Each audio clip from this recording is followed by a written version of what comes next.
How is Ethereum different from Bitcoin? There are many differences, but the biggest one is how they store data. Imagine checking your bank balance. What if you had to dig up 10 years of receipts and recalculate everything, one by one? Possible, but a bit of a hassle. That's basically how Bitcoin works.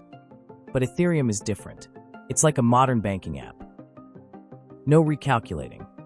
It shows your current balance instantly. It simply saves the calculated final result. This is Ethereum's core concept, the state.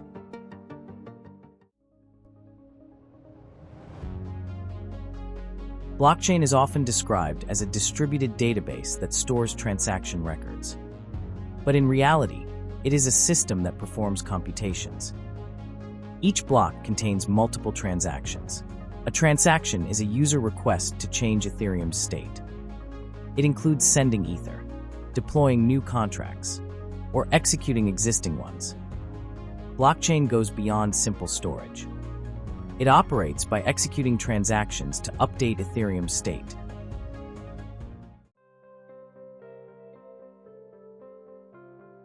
When a user clicks send or swap, the backend converts it into a transaction, an execution command. This transaction is sent to the network, where it joins others to form a candidate block.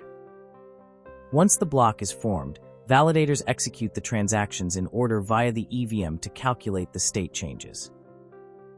Since all nodes use the same inputs and EVM rules, they always calculate the exact same result.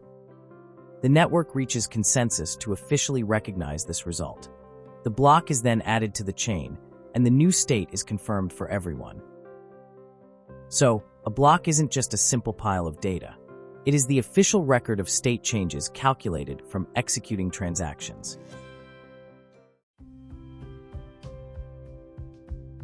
To understand Ethereum, you need to grasp the concept of state. Bitcoin is just a history of transactions. To check a balance, you have to recalculate everything from the start. So Bitcoin stores records, but Ethereum stores results. It saves the current outcome as the state. This lets you instantly check balances or contract data. That's the fundamental difference. So what's inside the state? It only keeps persistent data, account balances, contract code, and storage. Temporary data, like memory, is excluded, since it disappears after use. But here's the key. The massive raw data isn't stored in the block. The block only keeps two things, the transactions and the state root, a summary of the results. By saving only the record and proof, Ethereum maximizes efficiency. Let's look at the big picture. Each account's data forms an account state. Combine them all, and you get the world state, the blockchain's entire dataset.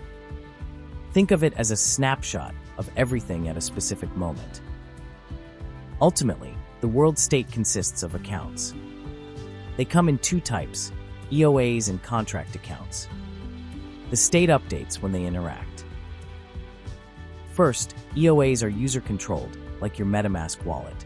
They hold ETH and sign transactions, using a private key, but since they have no code, they can't act on their own. In contrast, contract accounts are like apps containing both code and data. They can store ETH and even manage token balances for users. In execution, the EOA sends the transaction, just like pressing a start button. Since the blockchain can't act on its own, every calculation must be triggered by an EOA. So, we can define a transaction as a code execution command that is sent from the EOA to the EVM. In other words, it's a specific instruction that tells the EVM to take the input data and execute the code of the target contract. But a request alone isn't enough. The EVM needs code to calculate. When a transaction arrives, the EVM finds the target contract account and runs its stored code. So basically, the EVM only works when a transaction actually calls a contract account. So the Ethereum state we discussed is the world state. A transaction is simply a request to change it. Let's consider an ERC20 transfer using a contract C, like USDT or TON. Initially, inside C, A has 20 tokens and B has 0. A commands the EVM, transfer 10 to B. The EVM runs C's code, decreases A by 10, and increases B by 10. This updates the contract account, ultimately changing the world state. Think of the EOA as the commander and the contract account as the executor. Without an EOA, nothing starts. Without a contract, no results are made. Together, these accounts make up the entire world state.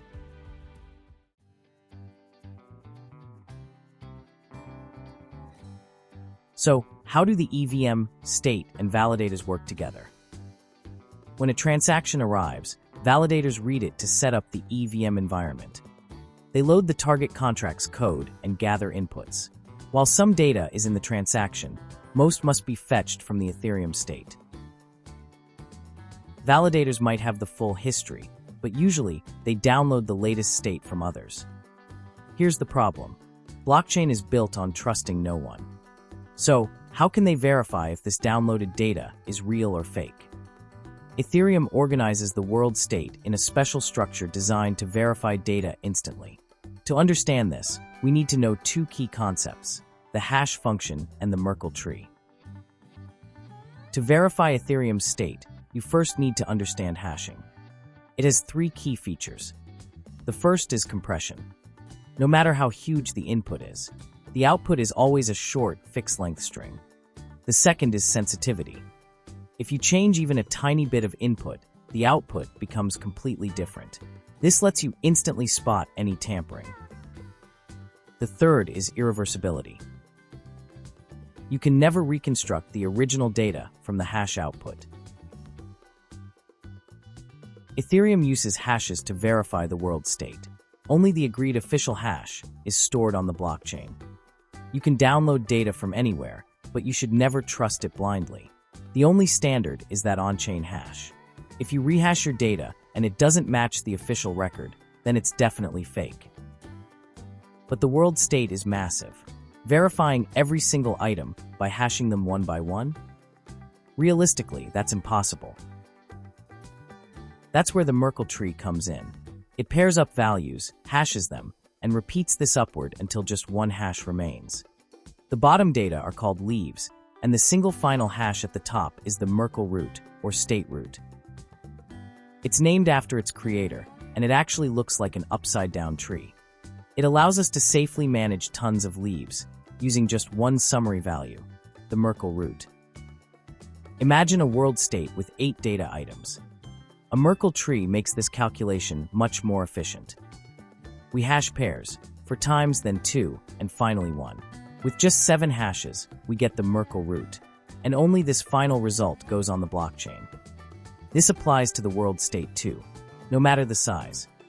All these blocks simply summarize into a single Merkle root. Every node calculated and agreed on this result. This consensus makes the Merkle root a trusted value. Ethereum takes this further with the Merkle Patricia tree, or MPT.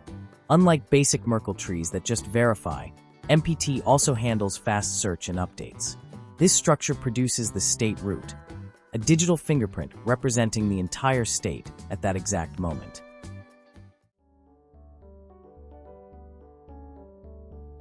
Imagine a node gets just one of the 8 data leaves from an untrusted source. Without the rest, how can it verify if this single piece is real? This is where Merkle trees shine. You don't need the entire dataset, just a few hints called a Merkle proof. These are the neighboring values needed to reach the top. For 8 leaves, you only need 3 proofs. Just hash them together, and if the result matches the blockchain's root, it's valid. A clever way to verify data with minimal information. The Merkle root isn't just data. It's a powerful security shield. If anyone changes even a tiny bit, the math won't match the state root. This triggers an instant alarm. This guarantees that your data is completely authentic without needing the full history.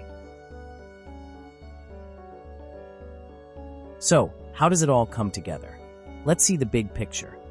There are 2 key players, user-controlled EOAs and smart contract CAs. Together, they form Ethereum's world state. It starts with an EOA command telling the EVM, execute this code. This is a transaction, basically a request to change Ethereum state. The goal is clear: update token balances or contract data. Simply put, this request transforms the previous world state into a new world state. When the transaction hits a validation node, the EVM gets ready. It loads the target contract code and verifies the inputs. This preparation involves accessing the world state, sometimes fetching data from other nodes. But with the blockchain rule of trust no one, we can't just accept this data blindly. The node uses a Merkle proof to verify the data matches the state root. It enters the EVM only after confirming it's valid. The node feeds data into the EVM to execute.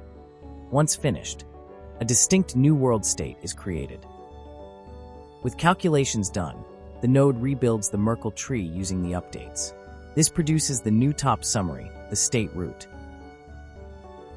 Every node processes the same inputs and rules. When results match, we reach consensus, confirming the single official Merkle root.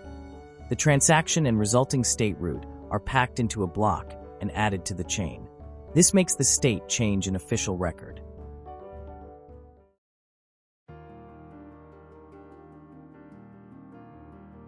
We've followed how transactions work, but the EVM is the engine making it all happen.